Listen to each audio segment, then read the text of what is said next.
So mga pares, good morning. Isang masaganang araw po sa atin lahat. Si Bebeng, diyan ka natulog? Ha? Oh, bye-bye muna sila. Bye-bye. Flying kiss. Hatid muna natin sila. Tara. Magandang umaga po. Good morning. So mga pares, masaganang araw pa rin po sa ating lahat. At nandito tayo ngayon. Talong, ayan no. Medyo nagbawas na ng konti yung bunga. Hindi katulad ng dati. Ayan no. Oh. Bukas pitas na naman. So, tumataas yung presyo. Kumukunti naman yung bunga. Ayan. So, papasya lang kami ni tatay nyo doon sa may palay. Ha? Ha? Ayan. Nagpapatubig sila doon.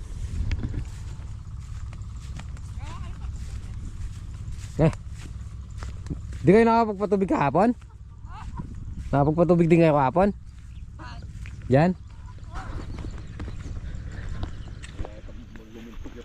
Oo. Mga pares, dito na tayo. Itong dating makapal kanita may mumaya mo rin. Ngayon ko.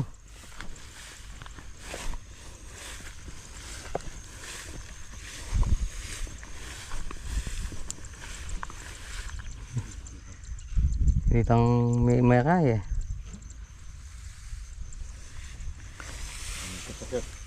Ayan.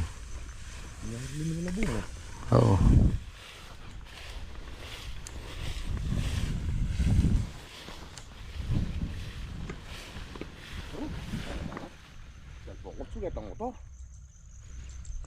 Kitang kaya?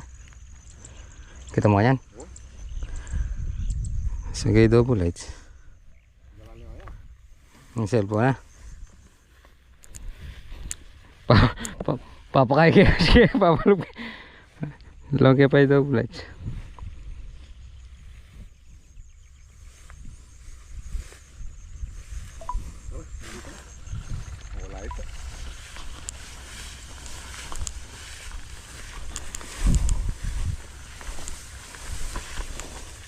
Nakapagano ka na na, brother?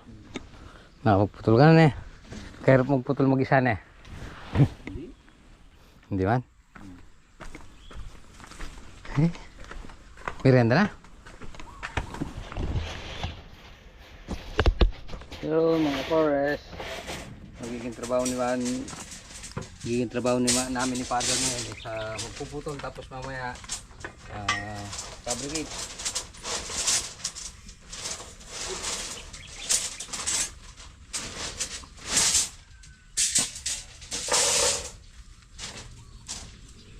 Tala pa po din kaya forma.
bilang sa rin nagposto ba ito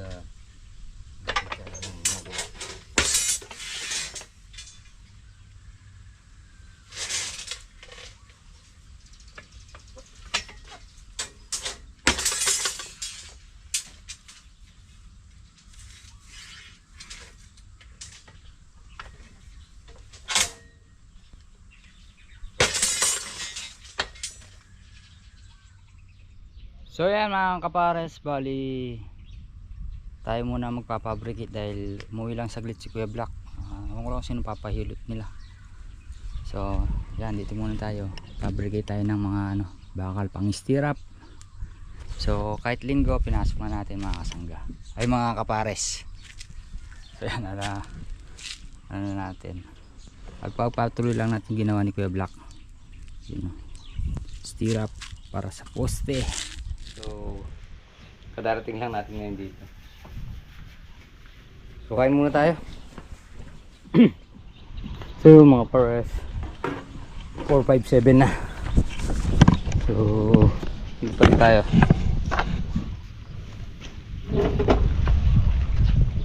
Tayo stirrup.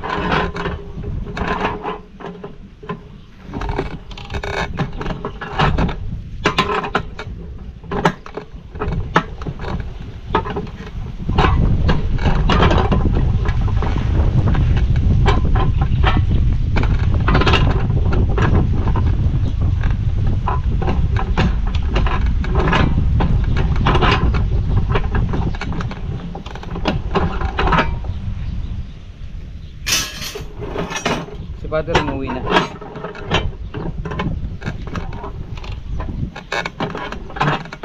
So, paglinggo, stress lang tayo. Wala naman tayo gagawin. Hindi tayo matutulog. Kaya habang nakakainip, galing muna tayo.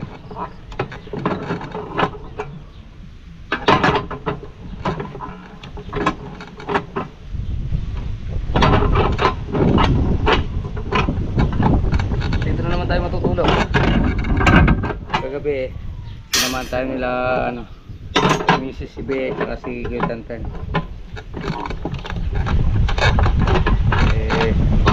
Ngayon tinatanong kung matutulog. Hapon malakas yung hangin, pero pag 7 to 8 hanggang alas 11 mainit, malamok pa. Kaya hindi na sila pinapupunta rito. Kawawang bata.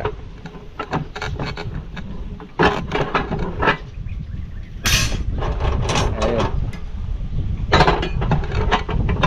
mamaya tayo uuwi mga kukuha tayong pagkain. Kaya doon na tayo kumain. Balik na lang tayo pag nakaligo na tayo.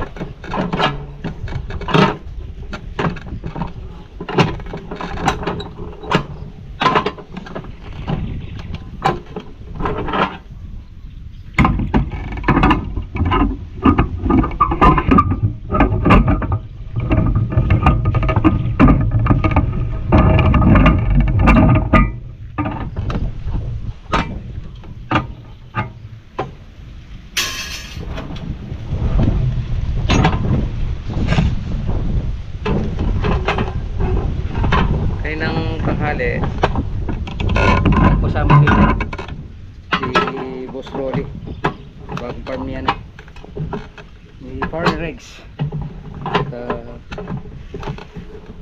pinakukontrata yata yung pag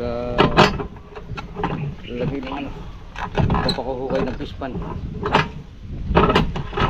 So tinignan kanina 3,600 square meter. Pagkakaintindi pala ni Boss Rolly is 300 square meter lang. Hindi na ako 3,000. So natagdaga pala ng 600 square meter. Yun, dalawang butas daw yung palalagay ni Paring Rex. Tapos yung 6 meter mula doon sa bakod sa i-develop yung patatambakan. So wala naman siyang i-develop ng lupa doon, yung tambak. Kumbaga pa-develop niya lang, papawukay siya, tapos pagagawa niya ng daan, patatarong doon niya para hindi naman sa fish adventure si Tarrex. Kaya yun, so pagawa siya ng fish pond doon. Kapag hindi na siya dumadayo, meron na siya sariling fish pond.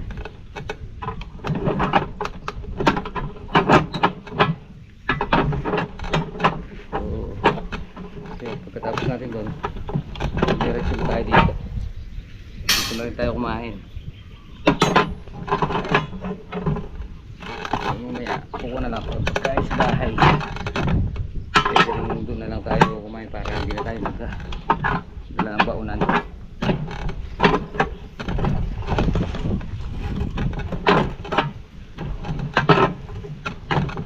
Ang buhay lang dito ni Miss ay natutulog, may nagbabantay. So yung iba natin tropa, kanya-kanya sila sideline pag linggo. Si Jerry, si Bandol, ginagawa yung bahay niya pag linggo. Parang Tony, Christopher, ginagawa ng bahay sa bayaw niya. Yung kasi kasi meron daw siyang kontrata na bubong, kaya puro linggo lang yung ano nila, sideline. Pwede rin naman dito papasok, kaya lang meron silang mga pakyaw, kontrata, kaya yun pag linggo sideline sila. So tayo naman, saan tayo sa talungan, kaya lang walang papasok dito, walang magbabantay, kaya tayo na lang nag-i-straight ang dala ni Father. So yung talungan naman kaya naman i-regulate sa ni Kid Edwin kasi nakakapitas na, so pwede silang magbayad ng obras.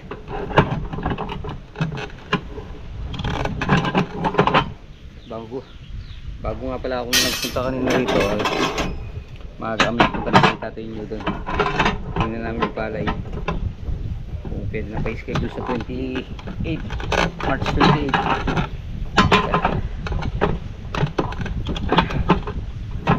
Kaya lang siguro yung isang hektarya hindi masasabay, baka maiiwan pa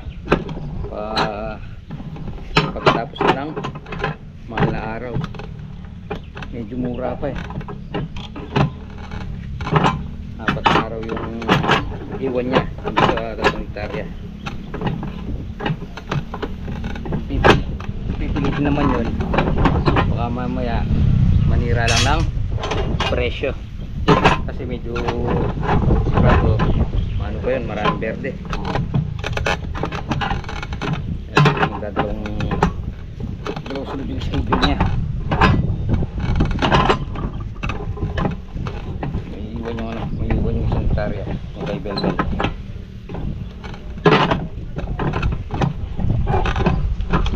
Tapusin lang natin itong mga nakaputol na ito, tapos uwi muna tayo. Balik na lang tayo pagkaligo. Doon lang tayo kakain.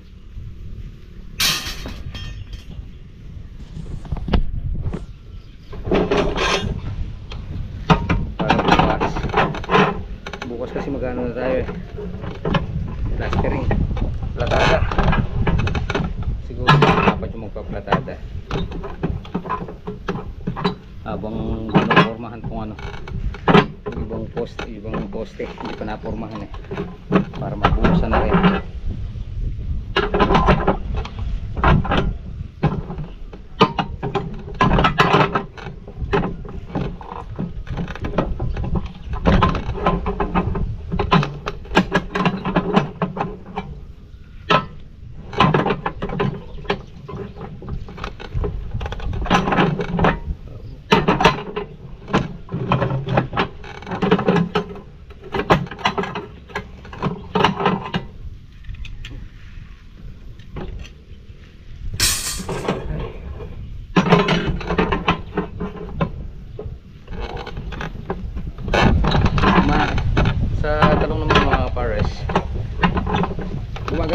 presyo 35.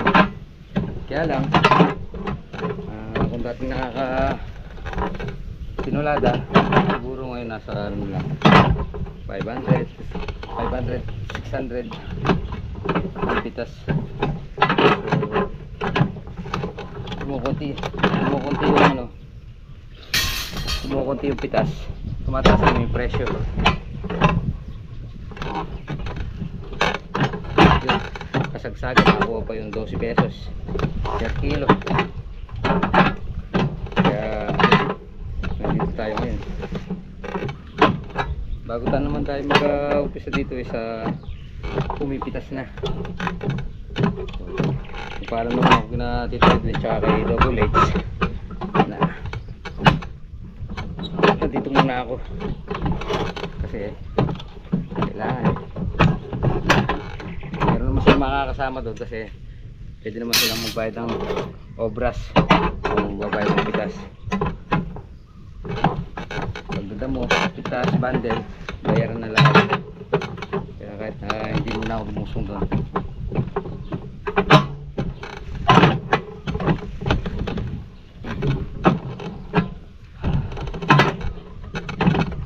Sa palay naman, yun, maganda nga yung presyo ngayon. Pero sana halos sa 2 linggo na lang paparvest na tayo. So, sana hindi na siya bumaba kasi sa ngayon 27-28 ang kalakalan. Poroto, yung variety ng poroto kasi yung bigay namin sa ngayon malakas siyang umani, malakas umani. Halos ng poroto sumulong, umubanti yung ani, umubanti na yung ani, pero yung presyo bawi yung ano ngayon, bawi ngayon yung mga magpapalay. So doon sa akin naman kung itatayin nyo, pangarap ko lang dun sa 90 kaban per hectare. Yun lang yung estimated ko dun. Makakuha lang yun sa maganda na. Hindi naman ako nangangarap masyadong malaki.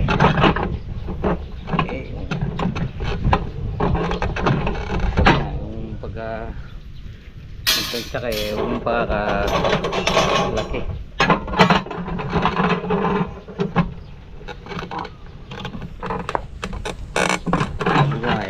Kahit na maka 90 ka lang yan per hectare, apat yun, 360 pa naman.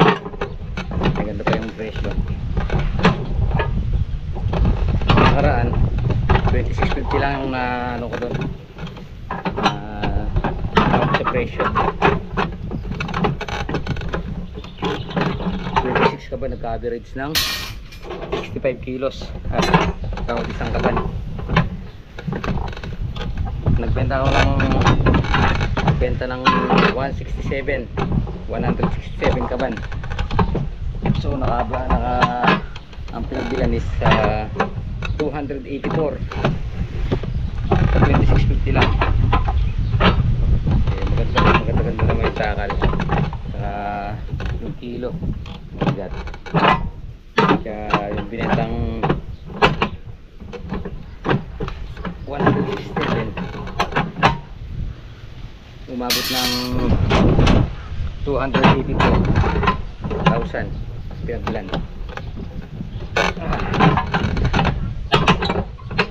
Sabi nga ni Atay niya, kung mahuli pa yung 1 hektarya is lahat nung inani doon sa 1 hektarya bebenta na lahat. Mag-uwi na lang ng pangkain sa 1 hektarya na iwan. So siguro ako pag-usapan namin ni Ricis so magiging porsyento ko doon hindi na ako magbebenta, pabibigas na lang lahat kasi may nahiram Meron din tayong bigas. Kaya susunod natin yung bigas. Hirap kasi yung bumibili. Dati pa naman pag nag-iipagpursyentuhan ako eh. Nagbenta man ako ilang kaban lang. Pero karamihan pinapagas talaga.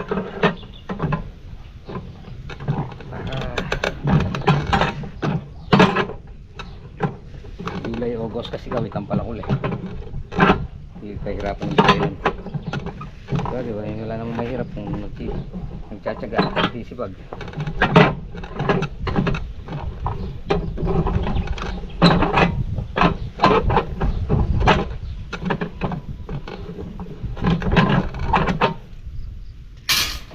Hindi na lang.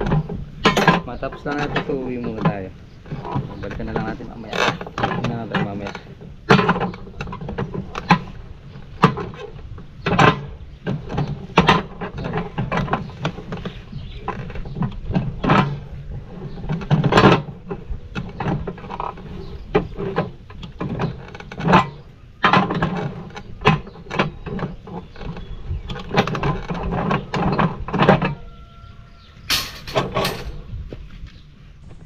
So yun mga pares, natapos na natin.